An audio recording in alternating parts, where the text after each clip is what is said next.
Hi, in this video we will discuss some of the ways that atoms and molecules bond and bind to each other. These topics will be reviewed to many of you. It'll be new to some, but it's important that we all get on the same page so we can have more discussions. We'll talk about covalent and ionic bonds. We'll talk about hydrogen bonding, which is a particular type of electrostatic interactions.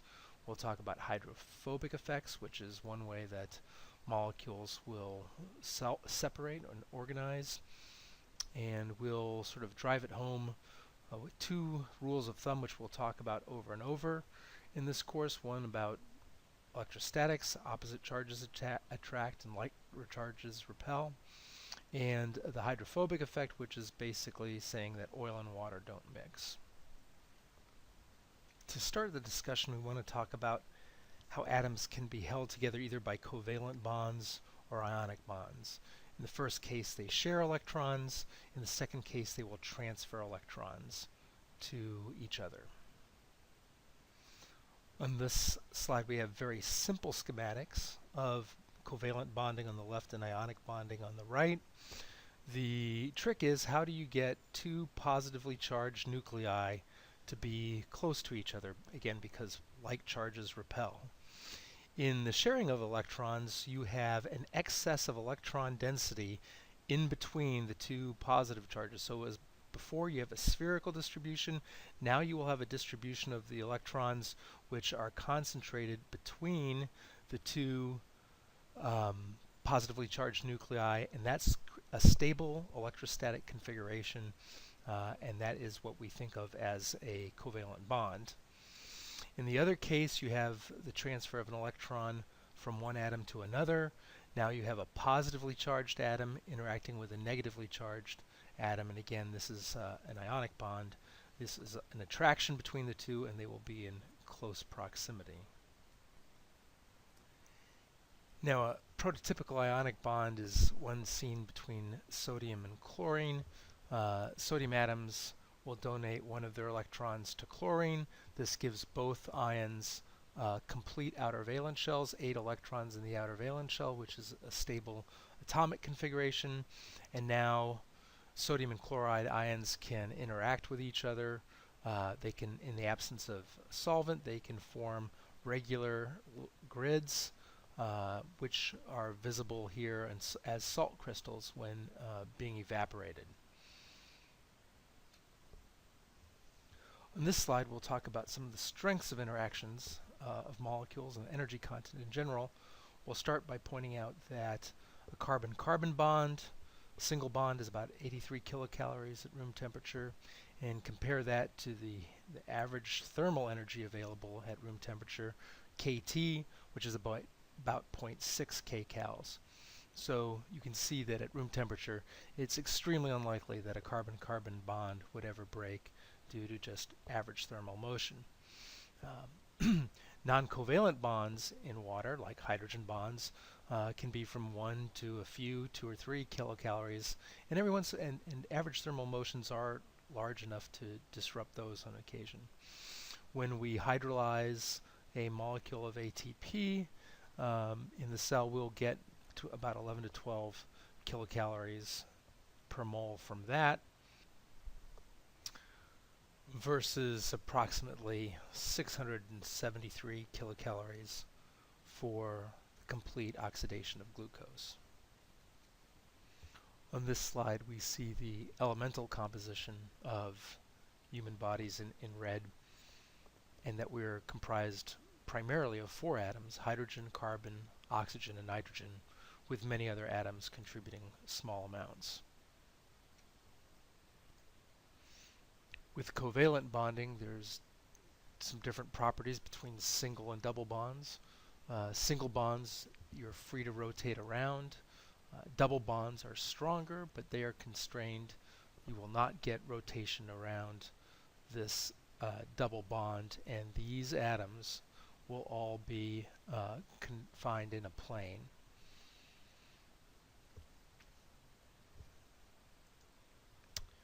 We are primarily carbon-based creatures.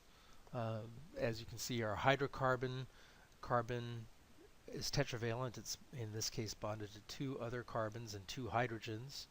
This can sometimes be drawn like this without explicitly drawing in the hydrogens, or like this where every vertex is a carbon atom and it's always implied that there are as many hydrogens as there need to be to make each atom tetravalent. Aromatic compounds such as benzene, it's more than double bonds when you have 4n plus 2 electrons in a cyclic structure. That's aromatic. There's extra thermodynamic energy there, and the true benzene structure is a resonance between these two structures, and it's often written as a circle. We have certain words for different groups. As you can see here, it's showing a methyl group. Here's a methyl group. If we talked about these 2 carbons, this would be an ethyl group. If we talked about these 3 carbons and all the hydrogens, that would be a propyl group. So the different nomenclature is saying something about the number of carbons in this case. In addition to hydrocarbons, you can also have oxygen, in this case a hydroxyl group, which is an alcohol. A slightly more oxidized version of this carbon is a carboxylic acid, which in solution is a negatively charged molecule, as it will lose a hydrogen ion to water. Some covalent bonds can have partial ionic character. That is the case with water. There's covalent bonds here between oxygen and hydrogen, but since oxygen is more electronegative than hydrogen, it will attract more of the electron density closer to its nucleus, and therefore there'll be a buildup of negative charge. You'll have a partial negative charge of oxygen on the oxygen and corresponding partial positive charges on the hydrogen. This will result in a net dipole moment for this molecule. Contrast that to a case of oxygen where the atoms are identical and therefore completely equivalent electron sharing. There'll be no partial positive and negative charges on this molecule. Now we'd like to discuss a type of electrostatic interaction that occurs so frequently in biology that is referred to as a hydrogen bond. It's really nothing other than straight electrostatics. You have electrostatic interaction between partial negative charges and partial positive charges. Those attract. They want to be as close to each other as possible. You have repulsion of partial negative charges with partial negative charges, which is what gives this stable configuration of atoms sort of a linear geometry. If you were to move this at an angle, so you make the hydrogen-oxygen bond here, now you'd be bringing these partial negative charges closer to this partial negative charge, and that is energetically unfavorable, so you will get a linear conformation. The distances between the hydrogen, 1 angstrom roughly for the bonded, covalently bonded portion, and 1.7 angstroms between the oxygen and hydrogen that are participating in the covalent bond. Now, the oxygen has 2 lone pairs which can participate in a hydrogen bonding and 2 hydrogens, so each water molecule has the ability to take part in 4 hydrogen bonding events, and that is indeed what happens most of the time. It's transient in liquid water because of thermal motions being of comparable energy and able to disrupt it. But when you freeze it down into ice, thermal energy is down and you sort of freeze in this very organized structure between them. And this is a contributing factor to why ice is less dense and rises to the top of lakes, for instance, than liquid water. Now, when you dissolve a hydrophilic atom or molecule into water, it has the ability to be solvated. A positively charged sodium ion will attract the partially negative charges on the oxygen, forming a configuration. If you put in a negatively charged chloride atom, this attracts the partial positive hydrogens, and so you can say that these ions are solvated, they're stabilized. It's a fine situation. In this case, you have an organic molecule with the ability to form lots of hydrogen bonds. And these water molecules can exchange with one another quickly. And so this is an energetically favorable situation. Now, in the case of hydrophobic molecules are not able to engage in hydrogen bonds. And I should have mentioned when I introduced hydrogen bonds that only hydrogens that are connected to electronegative atoms like oxygen or nitrogen can participate in hydrogen bonding.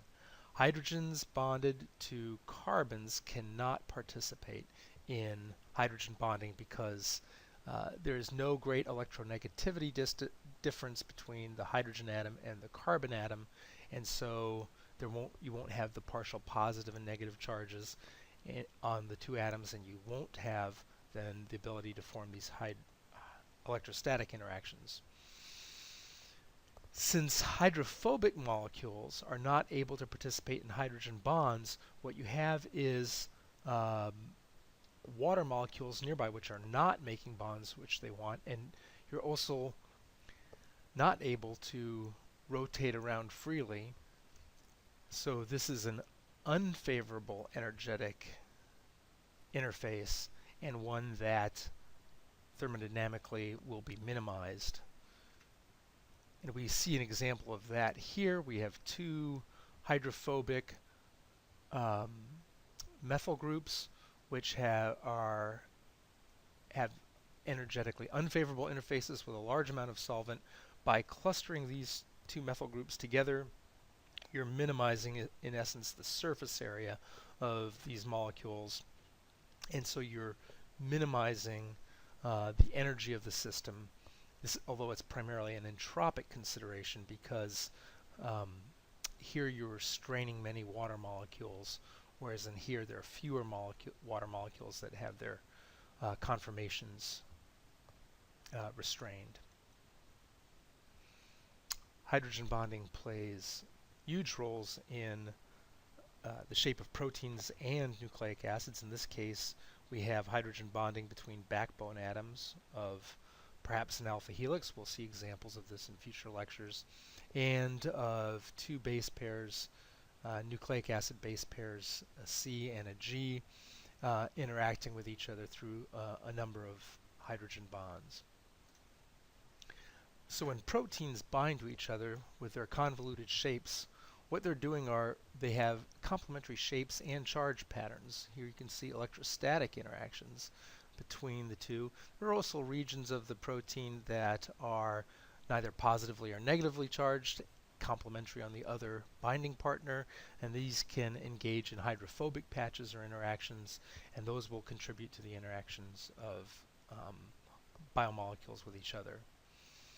So this was a very quick run through different types of bonding considerations, but again, I want to highlight the two rules of thumb which we'll use over and over in this course, and that is that opposite charges attract, like charges repel, and this is electrostatic interaction, and that's an enthalpic contribution to the free energy. The other rule being that which we can summarize that oil and water don't mix. This is what gives rise to hydrophobic forces, and these are primarily entropic contributions to energy stability.